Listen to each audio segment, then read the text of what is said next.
Hi guys, so this is part 2 of market structure. I'll be discussing oligopoly and monopolistic competition. Okay, so last video, if you haven't watched it, I discussed about perfect competition and monopoly. Here, I'll be discussing oligopoly and monopolistic competition. Okay, so medyo maikli lang to. Okay, let's start. Learning outcomes, it's the same with the first video, the part 1. Okay, we define first what oligopoly is. So oligopoly is a situation in which only a few firms, sellers, are competing in the market for a particular commodity. Okay, so kaunti lang. Oligopoly, meron, hindi solo, pwede silang dalawa, pwedeng tatlo, pero one of the distinguished characteristics of oligopoly is major player in the market, yung isa or dalawang sellers. Okay? So, may mga maliliit na sellers sa oligopoly, pero merong talagang dalawa or isa or dalawa na dominant in the market. Okay? Kumbaga, sila yung tinitingnan ng mga small sellers, and whatever their action is, tinitingnan ng small sellers if kaya nilang tapatan or kailangan gumawa sila ng paraan sa ginawang move ng major players. Okay? So, characteristics of oligopoly. So, under oligopoly, the number of competing firms being small, each firm controls an important portion of the total industry or supply. Okay? So, meron silang market share na talagang malaki and importante na, kumbaga, malaki ang impact nung kinokontrol nilang market share. Okay, ibig sabihin, major player talaga sila. Okay? Consequently, the effect of a change in the price or output of one firm upon the sales of its rival firms is noticeable and not insignificant. Okay, so pag nag-iba yung presyo ng major player, okay, sa kanilang goods and services, lalo at kung hindi naman talaga pare-parehas, yung kumbaga, similar yung products and services na ino-offer nila, magkakaroon ng problema itong small firms. Kailangan nilang tapatan or kailangan nila ng gawa ng paraan in order for them to have the market share still, yung market share nila, kanila pa rin. Okay, kasi baka maglipatan. Okay, next we have the demand curve of an individual firm under oligopoly is not known and is indeterminate because it depends upon the reaction of its rival. So, hindi masyadong alam or hindi masyadong constant yung demand curve ng firms in the oligopoly market because depende kasi yun sa reaction ng rivals nila. Okay? So, hindi natin masabi na perfectly elastic, hindi natin masabi perfectly inelastic, depende kasi sa reaction ng rivals nila. Okay? The next, oligopolistic firms find it advantageous to coordinate their behavior through explicit agreement or cartel or implicit hidden understanding, collusion. So, ang ginagawa, if para win-win situation, it's either nag-uusap-usap silang lahat na seller in the oligopoly market, then magkakasundo sila magkano yung ating products na ipagbebenta. Walang lalabis, walang kukulang. Basta itong kasunduan natin. Kaya ang tawag doon sa explicit agreement, cartel. Ang ginagawa naman, if parang walang papeles, kumbaga nagkasundo lang under the table, ang tawag doon collusion. Kumbaga sige, sabihin natin ganito, ganyan, ganyan, ganyan, pero tayo talaga yung makikinabang doon. Collusion po ang tawag doon. Pag explicit, cartel. So, cartels are usually legal. Collusion, pag once discovered ng government that there's collusion between sellers in the oligopoly market, nagkakaroon ng sanction or penalties na yung mga companies na yun. Okay, also because the number of firms is small, it is feasible for oligopolies to establish a cartel or collusive arrangement. Maraming nangyayaring ganyan. Okay? Characteristics again of oligopoly. Under oligopoly, new entry is difficult. So, mahirap pumasok ang bagong company sa isang industry na may oligopolist. Okay? So, yun. It is neither free nor barred. So, sobrang taas kasi hindi naman talaga sobrang taas ng barriers to entry. Masyado lang ayaw nung mga oligopolies na may bago silang rival na papasok. Okay, so ginagawa nila ng paraan. So next, oligopolistic firm may not aim for at maximization of profits. Okay? So merong bagong theories sa objective ng firms under oligopoly. Kasi napansin nila hindi na maximization of profit ang gusto. Although gusto pa rin nila, hindi yun talaga yung primary goal ng oligopolist. Okay, so we have sales maximization with profit constraint, target or fair rate of profit and long-run stability. So, stability. Maximization of managerial utility function. So, gusto nila yung talagang efficient and effective yung operations nila. Then, we have limiting or preventing new entry. So, sa limiting and preventing new entry, ayaw talaga nila ng bagong rivals. Then, achieving satisfactory profits or sales. That is, the firm is a satisfizer and not a maximizer. So, ang gusto niya talaga is at maximum satisfaction na kukuha ng consumers nila para may repeat purchase, may loyalty mangyayari. Okay? Maximization of joint industry profits rather than individual firms. So, ang gusto nila, sama-sama silang yayaman. Payaman, concept. So, gusto nila joint, yung industry mismo na profit, yung lahat ng samahan nila under the same industry, nagpa-profit silang lahat. Yun ang kanilang gusto talaga. Okay? Theories on oligopoly are divided into 3 groups. So, may 3 po tayong groups. We have models of non-collusive oligopoly, models of collusive oligopoly, and managerial theories. Okay, so, ang theories, kumbaga, marami kasing governing explanations why oligopolies behave that way. Okay? So, divided siya sa 3. We have theories on non-collusive. Ibig sabihin, walang implicit agreement. Okay? Pwede siyang under Carnot model, sinusunod nila, or pwedeng yung behavior nila is based on Kinked demand curve. Okay? Sa models on collusive oligopoly, pwedeng they are actually aiming for joint profit maximization or price leadership. Then for managerial theories, we have sales maximization with profit constraint and maximization of managerial utility function. So I'll be discussing 1 and 2 only.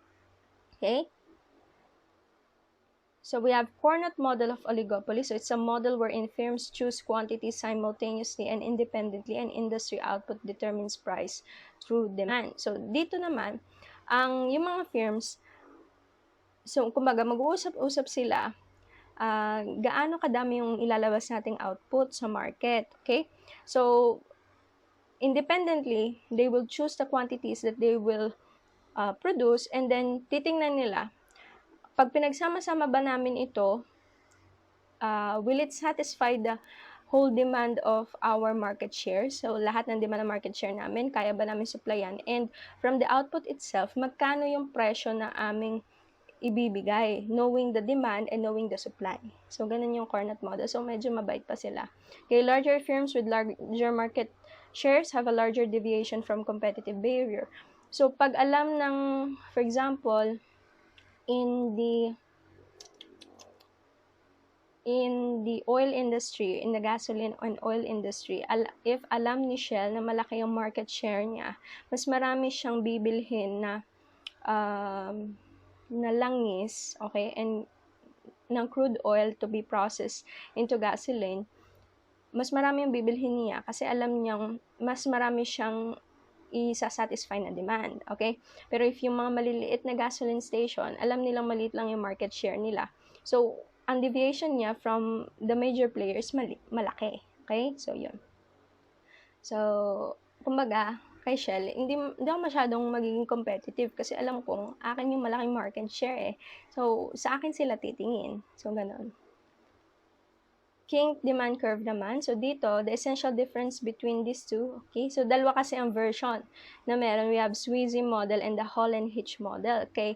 Sweezy, the model is based on the marginalist approach with the hypothesis that even an oligopolist firm aims at profit maximization.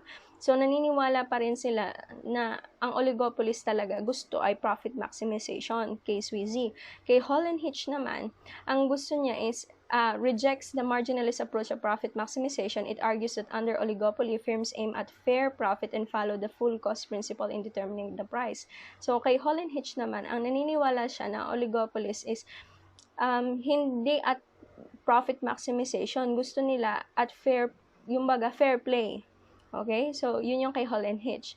Kay Sweezy kasi, naniniwala sila na ang once yung major player ay nag-increase ng price, yung ibang sellers, hahayaan nila nag-increase ng price yon para ang connotation kasi nila is naniniwala sila na yung market share lilipat sa kanila kasi mas mura sa kanila. Yun ang paniniwala nila. And on the other hand, kapag si major player ay nag-decrease ng price, okay, ang mangyayari is yung market share nila baka lumipat sa kanila. So, gagawa sila ng paraan. Kahit hindi na siya kahit lugi na sila, kailangan nilang tapatan yung decrease in price ng major player. So, ganun yung kay Sweezy. Kay Hall and Hitch, hindi. At fair profits tayo. At fair selling price. Okay? So, hindi talaga ang goal ay profit maximization. Ang goal is for the whole industry to benefit sa ginawang increase or decrease in price. Okay? So, ganun. Next, collusive oligopoly model. So, dito, medyo may, hindi masakim. Kumbaga, may pag-uusap na nangyari. So, ganun. There can be two types of collusion. We have cartels where firms jointly fix a price and output policy and through agreement. So, even if it's, this one is explicit. Okay? Kasi kahit explicit siya, collusive pa rin kasi nag-usap-usap. Kaya ang tawag ay cartel. Okay? Cartel is under collusive models. Okay? Then, another is price leadership when one firm sets the price and the others follow it. So, follow the leader. Okay? So, a cartel is a formal collusive organization of the oligopoly firms. There may either be an open or secret collusion. So, depende. Pag open, alam ng government. Pag secret, hindi alam. Walang papers na nangyari. Kumbaga, tayo lang yung nakakaalam sa nangyari sa 4 na sulok ng kwartong ito. Mga ganun. Okay? So, if sakim yung mga players na nasa sa isang specific industry, malamang secret collusion lagi para manlamang sa kapwa. So, ganun. A perfect cartel is an extreme form of collusion in which member firms agree to abide by the instruction from a central agency in order to maximize joint profit. So, ito may leader, may gangster, may gang leader. Okay? So, once the gang leader, once the leader in the market tells everyone in every member of the organization that they have, na ito ang gagawin natin, yes, ganito ang price, yes, ganito ang supply natin, yes, ganito dapat ang magiging price natin. That's actually perfect cartel. Why? Kasi nag-agree silang lahat. Okay? So, parang it's the consumer versus the cartels. So, parang ganun. Pero actually naman, minsan we benefit from the movements of the cartel. Okay? Kasi kunwari, sabi, ay, Pasko naman, tayo mamigay ng discounts sa mga suppliers natin. So, ganun. Okay? Actually, sa Pasko mahirap kasi sa Pasko, ubusan lagi ng supplies. Kasi, alam niyo naman, naghahanda tuwing Pasko, namimili, bibili na regalo. Okay, so yun. Price leadership occurs when a preeminent firm sets the price. Dito naman, walang agreement. May solo flight. Basta ako yung major player, ako yung titingnan nila. Okay? So, may 3 types sila. We have barometric. So, a firm is more adept than the others at identifying ships. So, mas matalino yung firm. So, pag yung major player or any players in the market, mas matalino silang mag-analyze ng demand and supply curve and the behavior and the utility of the consumers. At nag-set sila ng price. Okay? Knowing that, yun yung basis nila in setting the price. Ang tawag dun is barometric price leadership. Okay? So, biglang nagtaka yung ibang mga sellers na, uy, bakit ka nag-iba ng price, ganyan. Kasi na-analyze ko yung ganyan, kasi ganyan. So, ikaw yung una sa market na, let's say, for example, nag-decrease ng price, so, ikaw din yung una sa market na nag-increase ng price. Okay? So, in the long run, ikaw yung tinitingnan, barometric. Collusive, ito naman is explicit and implicit agreement among a handful of dominant firms. So, pinagkasunduan na malalaking firms. Then, we have the dominant one firm, yon. May solo siyang buhay. Okay, nagsosolo siya. So, kasi siya yung dominant, nag-iba siya ng presyo. Kasi siya ang dominant, ay di siya ang tinitingnan na marami. Okay? Next. So, we have barriers to entry. Ito yung sinasabi natin kanina na parang ang hirap pumasok sa isang oligopolist market. Okay, so J.S. Bain argues that entry barriers should be defined in terms of any advantage that existing firms. So, ang tinitingnan natin is yung existing firms dito. Okay, how do they set up the barriers to entry? Okay, and how do the new firms adjust or are challenged by these barriers to entry? J.G. Stigler contends that for any given rate of output, only those costs that must be borne by the new entrants but that are not borne by the firms already in the should be considered in accessing entry barriers. So, dito sinasabi lang na kung ano yung wala sa ano yung cost na ini-incur ng new entrants na hindi ini-incur ng existing firms, yun lang dapat ang mako-consider na barriers to entry. Yun yung dalawang arguments nila. Okay? So, we have 4 important sources of barriers. We have product differentiation, control of inputs by existing suppliers, legal restrictions, and scale economies. Okay? Isa-isayin natin. Product differentiation. So, kunwari, ano yung pinagkaiba ng product ko sa product nila? Okay? So, a firm may have convinced consumers that its product is significantly better. Okay, how? Through marketing, through advertising, and through the satisfaction that the consumers feels about when they consume the product. Okay? So, product differentiation. Anong pinagkaiba mo sa kanila? So, if masyadong mataas yung product differentiation mo, as in state of the art, and ikaw lang yung talaga nakakapag-produce yun, at may gustong pumasok sa market na halos similar sa iyo but not identical, that's actually one of your advantages as an existing firm, and it can be considered as a barrier to entry. Okay? So, the new entrant will then be forced to sell at lower price. Okay? So, ikaw, mataas yung iyong presyo, okay lang. Kasi yung mga consumers alam kung gaano kataas yung product differentiation mo or yung satisfaction na ibibigay mo sa kanila. Well else, yung mga bagong entrant, they are forced to have lower prices kasi bago lang sila sa market. Okay, hindi nila kayang itapat agad sa'yo kasi hindi naman sila kilala, and also their products is hindi naman ganun ka, let's say for example, hindi nila ma-achieve yung technology or yung innovation that you have sa product mo. So, ganun. Okay? Next, we have control inputs of existing suppliers. So, dito, examples are scarcity of natural. So, advantage ng existing firms is nakuha na nila yung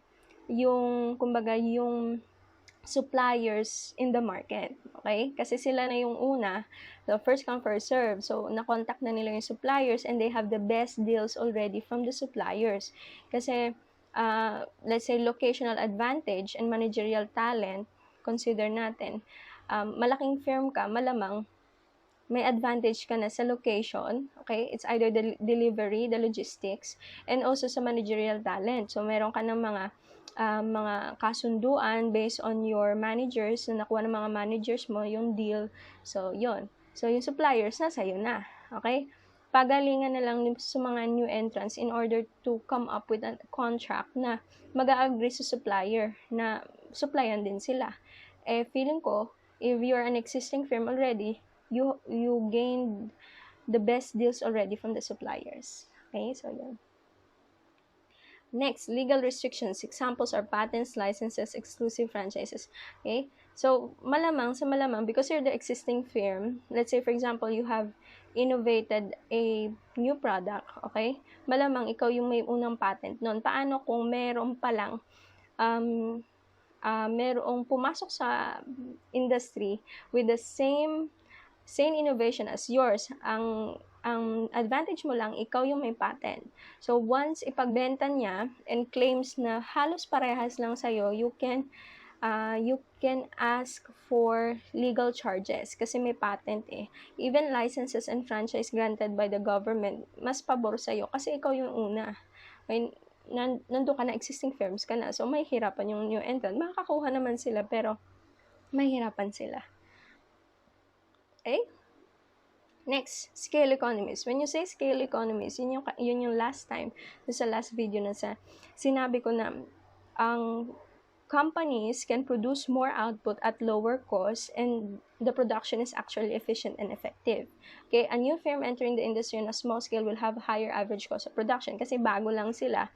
So, new machineries, new payments on technology, yung mga ganun. Unlike you, an existing firm, na-establish mo na yung negosyo mo, kumikita ka na din doon. So, kaya mo nang i-handle yung, let's say, for example, may procurement ka ng bagong machine na re-raise ng innovation sa iyong product, o di kaya naman additional machines, o di kaya naman gusto mong i-renovate yung buong production facility. Okay, kasi kaya mo na, kasi established ka na, and may pumapasok ng income sa'yo. How about the small firms? So, from scratch, uutang muna sila, or di kaya, pag sobrang yaman nila, from there on. Pero, malaki pa rin yung average cost of production nila compared to you, na kaya mo nang babaan yung cost mo because you have the technology, you have the manpower, you have already analyzed the expenses, kaya lower cost pero higher output ang nai-yield mo. So, that's scale economies. Thus, existing companies, yun. So, anong ginagawa ng mga new entrants? Anong ginagawa ng mga existing firms sa new entrants? Okay, if ever nakapasok sila. So, una is limit pricing, price retaliation, capacity expansion, and market saturation. Ba't natin pinag-aaralan to? Para if you are a new entrant in the market, alam mo kung anong ginagawa nila. Or even if you're the oligopolist in the market, alam mo kung paano i-handle. Okay? So, limit pricing. You have Jess Bain pointed out that when an existing firm, be it a monopolist or oligopolist, is making positive economic profit, it may decide to set the price below the profit maximizing level in order to reduce the possibility. So, limit pricing is kumikita ka ng pera, pero dahil nga hindi profit maximization ang goal mo, at alam mo may papasok na new entrant that will not be beneficial sa whole market, okay? At hindi, alam mo din sa consumers mo, hindi siya magiging beneficial. Ang ginagawa mo is you're setting the price below the profit maximizing level. So, ang mangyayari, maglo-loss ka, pero okay lang. Kumbaga, para lang matakot yung new entrant na, ay, teka, hindi ko kaya yung ganun, tapatan yung presyong yun kasi hindi ako kikita. Pero ikaw, dahil established ka na, kumita ka na ng pera, handle a little loss. Okay? So, ganun siya. Okay? The low price over a long period of time will deter entry of new firms. So, saka mo siya at an output rate higher than that of existing firms and thus cannot earn a normal price. So, pag okay na lahat at natakot na yung new entrant, pwede mo na ulit siyang ibalik sa dati. Okay? The size requirement, okay? Price retaliation. By reducing prices when entry actually occurs or if appears imminent when the danger has diminished prices. If a firm establishes a consistent pattern of reacting to entry by drastically. Okay, so ganito. Pag kunwari, hindi natakot sa limit pricing mo, pumasok pa talaga siya, babaan mo. Okay, babaan mo pa rin yung presyo para at least nasa iyo yung buong market share, okay? Loyal pa rin sa iyo, and yung new entrant, syempre mafo-force siya na sabayan yung iyong pricing. Kung hindi man niya masabayan, kakaunti yung pupunta sa kanya. Okay? So, ganun yung nangyayari. Pag okay na, pag sa tingin mo ay parang nag-back out na yung new entrant or baka parang nag-diversify na lang, nag-iba na lang na negosyo, ibalik mo na lang sa dati. Okay? It's okay to incur a small loss yun compared sa number of years na nag-earn ka ng profit without the new entrant. Okay? Pero, kapag sa tingin mo ay parang ang dami pa rin na new entrants na gustong pumasok, okay? Ang gawin mo, you have patterns, okay? May patterns ka in reacting to the entry. So, pag may pumasok, biglang magbababa ka ng presyo. Pag lumabas, bigla kang tataas. Pag may pumasok, bababa mo ulit ang presyo. Pag lumabas, tataas ulit. So, pag ganun, magkakaroon ng pattern yung mga new entrants. Ganun pala itong si Oligopolis na rin. Ang hirap naman. So, wag na lang tayo mag-compete. Iba na lang negosyo ang ating pagtuunan ng pansin. Yung wala siya doon. Okay? So, ganun. Okay? Next, capacity expansion. So, in a rapidly growing market, a new entrant may be able to survive by serving new customers that existing firms cannot supply. Okay? So, a strategic response by established firms to prevent this from occurring would be to invest additional capacity. So, ganito. Malamang yung mga oligopolists, hindi nila napapansin na may mga customers sila na hindi nila nasusupplyan. Gustong mag-avail sila, pero because of limited supplies, hindi nila maibigay. Kaya hindi nila ma-satisfy yung needs and wants. So, ang gagawin, yung mga new customers, pupunta kay new entrant. So, anong gagawin mo? So, knowing that, if you have analyzed that happening, better if you invest on equipment, on machinery, on procedures to increase your capacity para at least dumami pa rin yung market share mo. Okay? Next. We have market saturation. So a geographic location of the productive capacity can also cause barriers to entry. When costs of transporting a good are high relative to its value, consumers who are not close to a production facility may be required to pay substantially higher prices to have the good delivered to their location. So if you're an oligopolist, you have developed a logistics and delivery procedures already. Okay, so siguro may kapartner ka na, JRS, Ninja Van, JNT, LBC, okay, in delivering your goods and services, o di kaya naman may tracking services ka na avail, okay, so that's your advantage, okay. Kaso, problema mo is, paano kung sobrang layo? So, pag sobrang layo, malamang yung shipping cost mo is mas malaki, mas ipapatong mo siya sa prices ng iyong goods. Okay, paano kung may new entrant do sa lugar na yon na mas murang i-offer? Okay, so anong gagawin mo? Market saturation. Okay, ibig sabihin, magtatayo ka doon ng branch. Okay, so kagaya ng ginagawa ni Jollibee, it's foresting the location. Kunwari, sa Batangas City, ilan Jollibee nandito? Okay, that's what you call market saturation, na kahit saan ka pumunta, may Jollibee. Okay, ang tawag is foresting. Okay, forest, nagtatayo ka ng mga puno-puno. Parang ganun si Jollibee. Para, doon tayo sa Jollibee, may Jollibee doon, may Jollibee doon. McDo, diba sa atin, nasaan? Ang McDo is nasa Lawas lang, and nasa Diversion, and nasa SM. May McDo pa ba? Jollibee nasaan? Nawala na yun sa Canto, doon sa Kaido, wala na siya doon. We have P. Burgos. We have inside Bemol, we have Rizal Avenue, we have sa may Palyokan, we have sa SM, we have sa may Diversion, we have sa may Kumintang, Sampa. Okay, so yon. Ayan, dami. Market saturated. You can say that it's market saturated. So, ganon. Yun yung one of the strategic behavior para matakot yung new entrant. Okay? So, that ends our discussion for oligopoly. So, next we discuss monopolistic competition. Mabilis lang siya. Actually, you can see monopolistic competition sa shampoo, sa sabon, yon, toothpaste, toothbrush. Bakit? Pare-parehas naman silang sabon. However, there is product differentiation. Okay? So, monopolistic competition can be defined as a competitive market, as a market in which there are a large number of firms and the products in the market are close, but not perfect substitute. Examples are retail trade, including restaurants, clothing stores, and convenience stores. So, pare-parehas naman damit. Bakit gusto mong bumili kay Pen Shop? Bakit mas gusto mong bumili kay Bench? Bakit mas gusto mong bumili kay Mango? Bakit gusto mong bumili kay Guess? Okay? Pare-parehas naman yung damit. Ba't hindi na lang sa palengke? Right? So, that's product differentiation.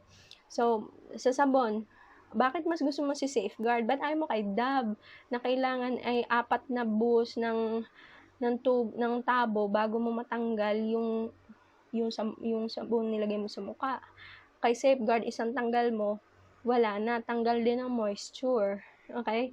Hindi ka kakapitan talaga ng germs kasi walang moisture. Pag Dove, talagang dudulas. Okay? So, ganon. Okay? So, we have, each firm is therefore the sole producer of a particular brand or product. So, branding. It is a monopolist as far as that particular brand is concerned. So, pag pen shop, monopolist siya ng pen shop kasi siya lang yung pen shop. Okay? However, since the various brands are close substitutes, a large number of monopoly producers of these brands are involved in keen competition with one another. Okay? So,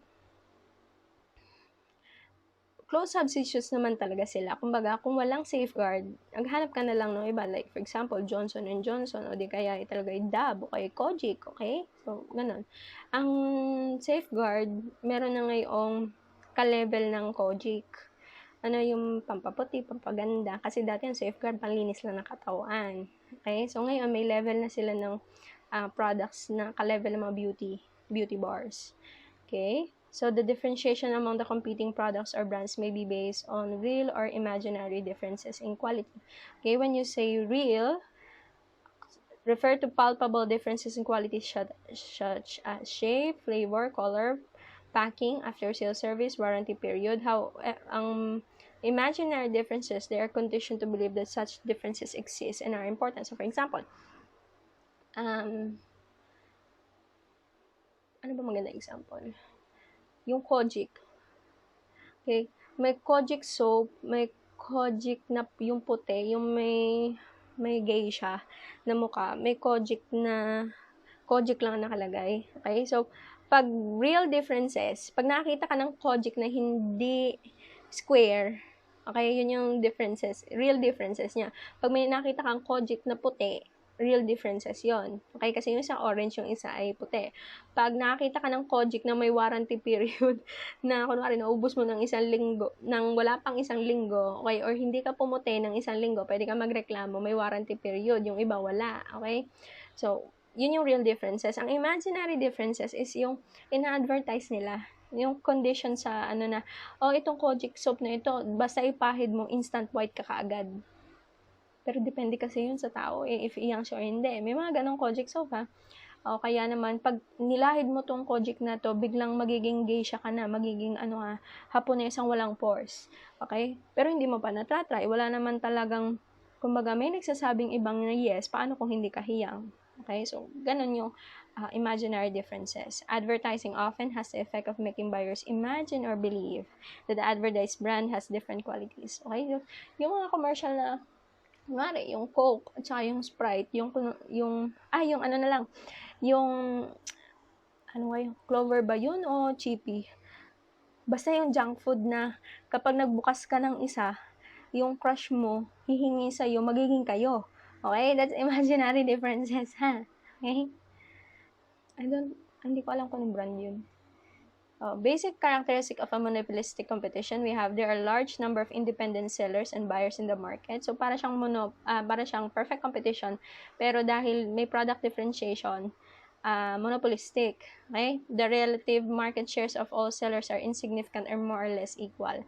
That is, seller concentration in the market is almost non-existent. So maraming sellers, maraming buyers. So insignificant na yung numbers nila kasi halos equal or more than pa yung buyers. Okay? There are neither any legal nor any economic barriers against entry of new firms. New firms are free to enter the market, existing firms are free to leave the market. So wala naman talagang nangyayaring yung kagaya nun sa oligopoly. Wala nangyayaring ganun kasi parang sige, gusto mo magbenta ng sabon, sige lang. Online selling, okay. So pyramiding scheme, magbibenta kami ng sabon, okay lang. So ganun, sabon yan. Kung ayaw ko lang magbenta, di wag. Okay? So yun. Next, if we take a closer look, we find that in some industries, they have it many differentiated brands and create an illusion of competition and providing a barrier to entry. For example, akala mo ang dami-daming sabon, ang dami-daming brand ng sabon, pero when in fact, ang manufacturer naman lang nila ay dalawa, Unilever and Procter & Gamble. Saan mo makikita? Sa likod ng packaging. Pag wala kang ginagawa, minsan basahin mo. Okay, Unilever pala din to. Okay, Unilever din to. So, mukhang may competition, pero dalawa lang pala yung manufacturer niya. So, parang sister brands lang. Ganon. Such type of brand proliferation put barriers for new entry in the market. So, nagkakaroon ng illusion na, ang dami nang nagtitinda ng sabon, yung pala dalawa lang nag-manufacture. Ang dami nang nagtitinda ng shampoo, yung pala dalawa lang sila. Okay? There's less chance of getting a good market share with so many brands. Yun nga lang. Ang hirap pumasok kapag maraming sellers na. Ang hirap makakuha ng market share. Ang hirap mag-introduce ng sarili. Okay? Parang yung Hana shampoo ba yun? Okay, may Sunsilk na, may Palmolive, may Rejoice, tapos biglang pumasok si Hana shampoo. Paano niya pinakilala ang sarili niya? Mabango siya sa buhok. So, ang naging customers niya is yung mga gustong hindi amoy pawis yung buhok nila by the end of the day. May tatay na siya ng Hana shampoo. So, ganon. Therefore, the new firm would have an incentive to keep different brands in order to date their competitors. Okay, so that ends monopolistic competition. So if you have any questions, please feel free to ask me. Okay, so I have here a critical thinking question. Okay, if you were to pick a company you would like to work for as a manager, CPA, or CMA, what type of market environment would you like that company to belong to? So kung pipili ka kung saan mag-a-apply, or even kung saan ka mag-work, will you choose an oligopolist, a monopolist, sa perfect competition kaya, or sa monopolistic competition where the company that you will work with belongs to? Okay? Why? Okay? Knowing all of these concepts, bakit mas gusto mo dun compared dun sa iba? Okay? So, that ends my discussion. I hope you learned something from this.